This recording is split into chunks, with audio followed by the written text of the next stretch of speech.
Students, आज की class में हम लोग सिद्ध करने वाले हैं यहाँ पर ये जो हमारी संख्या 5 प्लस अंडर रूट 3 है, इसे क्या सिद्ध करेंगे? एक अपरिमेय संख्या। क्वेश्चन इंपॉर्टेंट है, आपके बोर्ड एग्जाम में देखिए पूछा गया है, इस बार पूछा जा सकता है। तो चलिए हम लोग सॉल्व कर लेते हैं इसको। देखिए आप कैसे प्रूव करोगे इसको आप समझिए। हमें क्या सिद्ध करना है कि 5 प्लस अंडर रूट 3 एक अपरिमेय संख्या। तो सबसे पहले हम लोग इसको मान के चलते हैं कि ये जो हमारी संख्या 5 प्लस अंडर रूट 3 है एक परिमेय संख्या है। तो मान लीजिए इसको लिखे, माना 5 प्लस अंडर रूट 3 एक परिमेय संख्या है। परिमेय संख्या है। और स्टूडेंट्स, जो हमारी परिमेय संख्या होती है उसको हम लोग P अपॉन क्यू के रूप में लिख सकते हैं। तो यहाँ पर ये जो हमारी संख्या 5 प्लस अंडर रूट 3 है, इसको हम कुछ इस तरीके से लिख सकते हैं, P अपॉन क्यू के रूप में लिख सकते हैं ना। हमने लिख दिया। अब यहाँ पर बता दीजिए, जो हमारा Q है वो 0 के इक्वल नहीं होना चाहिए। P तथा अगर हम Q की बात करें तो P और Q हमारी क्या है? सहअभाज्य संख्याएं। लिख दीजिए, P तथा Q सहअभाज्य संख्या है। ठीक स्टूडेंट, अब सहअभाज्य संख्या क्या होती है, क्या आपको इसके बारे में पता है? नहीं पता है तो समझ लीजिए।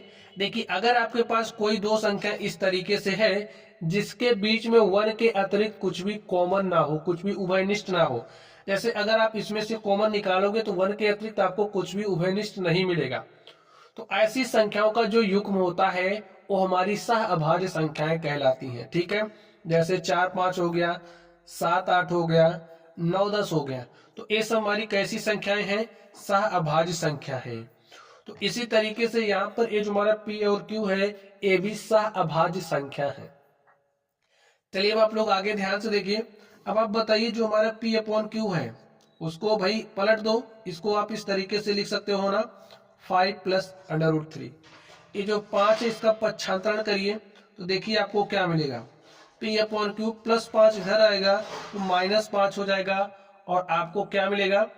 Under root 3।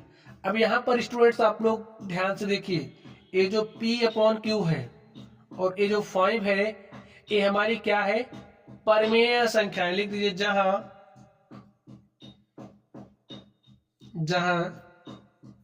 P upon Q और ये जो 5 है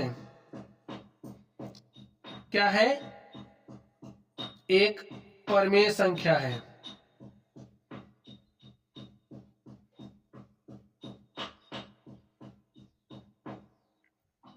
परिमेय संख्या है स्टूडेंट्स।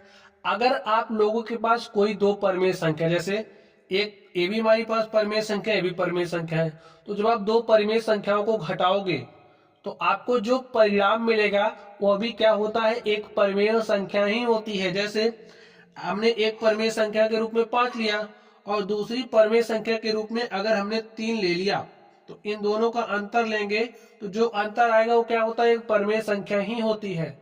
तो आप लोग इस बात को अपने दिमाग में उतार लीजिए। अगर आपके पास कोई परिमेय संख्या है और उस परिमेय संख्या में से आप किसी दूसरी परिमेय संख्या को घटा रहे हो, तो जो आपको परिणाम मिलेगा वह भी एक परिमेय संख्या होती है।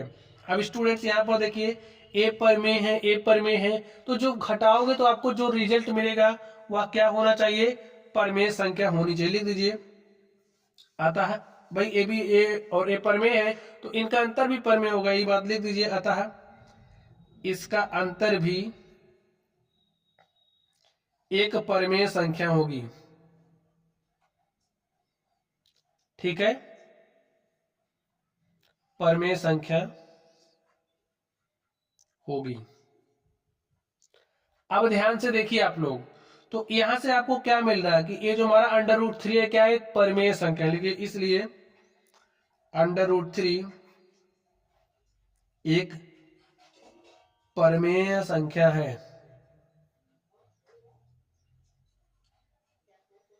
परिमेय संख्या है। तो समझ गए कहां से परिमेय संख्या सिद्ध हो रही है? इन दोनों के अंतर भाई इन दोनों का अंतर परमेय होगा, तो अंतर तो यही आ रहा है, इसका मतलब ये परमेय है, तो यही बात हमने यहां पर लिख दिया है। अब आप लोग ध्यान से देखिए, अब यहां से आपको क्या मिल रहा है, ठीक है। परंतु देखिए यहां पर आपने परमेय माना था इसको, और यहां परमेय सिद्ध भी हो रही है, लेकिन आपको पता है कि ये जो हमारी √3 है एक अपरमेय संख्या है, ठीक है। आपको पता है कि √3 क्या है, एक अपरमेय संख्या। तो इस बात का विरोधाभास हो रहा है कि ये तो परमेय आ गई है जबकि अपरमेय है, तो ऐसा क्यों हो रहा है, इस बात को आप समझ लीजिए। लिखिए परंतु इससे जो विरोधाभास हो रहा है, परंतु इससे इस तथ्य का विरोधाभास है कि √3 एक अपरमेय संख्या है,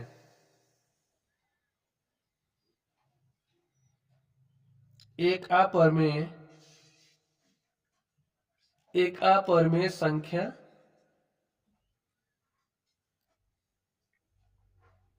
है, ठीक है। और इसलिए जो हमारी कल्पना है वो क्या हो गई, गलत हो गई। कल्पना हमने क्या किया था कि ये हमारी जो संख्या परमेय है, लेकिन विरोधाभास हो रहा ना, √3 एक अपरमेय संख्या है, और जबकि हमने इसको परमेय माना था, तो हमारी यहाँ पर जो कल्पना वो क्या हो रही, गलत हो रही है। लिखिए इसलिए हमारी कल्पना गलत है,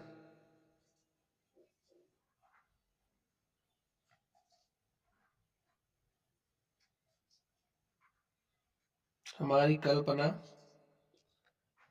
गलत है। अतः 5 + √3 एक परमेय संख्या है। 5 + √3 एक परमेय संख्या है। और स्टूडेंट यही हमने सिद्ध करना था, हमने इसको सिद्ध कर दिया है। तो चलिए आप लोग पढ़ते रहिए, अगर आप लोगों को कोई भी डाउट हो तो कमेंट बॉक्स में कमेंट करना।